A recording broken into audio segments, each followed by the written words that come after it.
Do not call landlords asking if you can Airbnb their property. Say this instead. Hey Greg, my name's Sean. Nice to meet you. I found your listing on Zillow, or even if you drove by their house and saw their for rent sign in the yard. I saw your for rent sign in the yard when I drove by. I represent a corporate housing company and we're looking for a few single family homes in your neighborhood. Your property looks great from the outside. I'd like to see if the inside works for our needs. And since we are a business, I'd like to meet with you and talk about our business model to make sure we're a good mutual fit. Do you have any time tomorrow or Wednesday afternoon for me to come by and take a look at the property? I'll bring you a coffee. Wednesday? Great, thank you so much, Greg. Could you text me the address? Here's why that works and here's what I do after I hang up the phone. The reason why this works better than pitching the landlord on the phone is by meeting him in person first and then building trust with that landlord. By the time you get to the presentation, you're going to have a much higher chance of getting a yes from him, because when you're a stranger on the phone, he'll think of all the negatives. People tend to have a negative bias towards people that they don't know. What I do when I make these sales calls is I have a list of properties that I found, either online or by driving by. I'll enter all that information into a Google spreadsheet. It doesn't have to be fancy, but I'm going to have the address,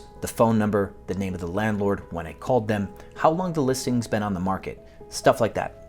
These are all important because when you go to pitch a landlord, the more you know about him, the better of a job you're going to do pitching a landlord. Another thing that I'm going to do is I'm going to Google this guy. I'm going to find out anything that I can about this person before I meet them.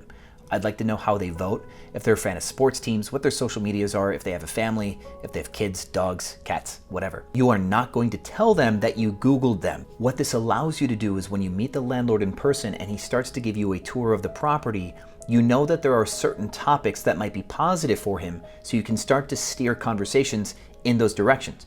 You also know that there might be some topics that he's big mad about, depending on his political affiliation or otherwise. You know to avoid those topics. This is a best practice for building rapport. You want people to like you enough to do business with you. They don't need to become your best friend, so you're not trying to con them into thinking that you're going to be besties. You'll simply spend some time walking through the property, getting to know the landlord, getting to know his history as a landlord, what his experiences are with past tenants, what he likes about it, what he doesn't, if he has any other properties, things like that. This is when I make my presentation to the landlord. That is private, but you can get that in my new Closers Mentorship, where I will teach you my training program just like this.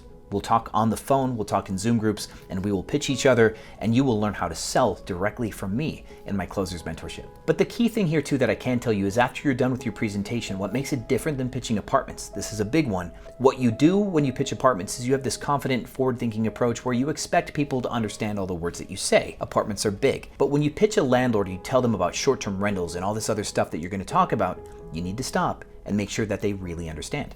So my favorite line after I'm done with my presentation is, "So what questions do you have for me?" Why this works in tons of industries is when you pitch a product that someone may not understand, but they may need that product and they have to build some aptitude. You recognizing that the topic matter is new shows the landlord that you care that the landlord knows what's going on, instead of you trying to smooth one over on him.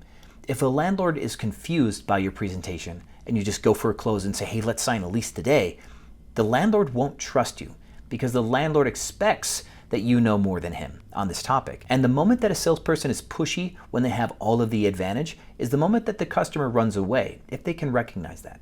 Now, landlords aren't always the smartest people, but landlords are negotiators. They did buy a property. So they very well will likely know when they're in a situation where they're at an informational disadvantage, and then they won't trust you. At this point, you will answer some questions. The landlord might already be super on board, he might hate short-term rentals, and in that point, within that spectrum of hell yes and hell no, landlords may give you objections or ask for clarification. And I have a video in this playlist that I'm gonna link right here on overcoming objections. That playlist includes 4 big pitch points that you can use inside of your script, multiple sales and closing techniques for when you're done with the pitch, and an in-depth video on how to negotiate. Much like in the beginning of this video where I talked about building rapport, we do a deep dive on it. If you do this right, you can even use my sales techniques to get the landlord to give you 2 months of rent for free. That again is a private script available in my Closers Mastermind. But for now, you can start with my free playlist, try your hand on your own, and if you need me, come and find me in the Closers Mastermind. If I'm going to recommend the next video, it's going to be about my 4 pitch points. Watch that one next. Thanks for watching this video, and as always, I'll see you on the other side. Hi!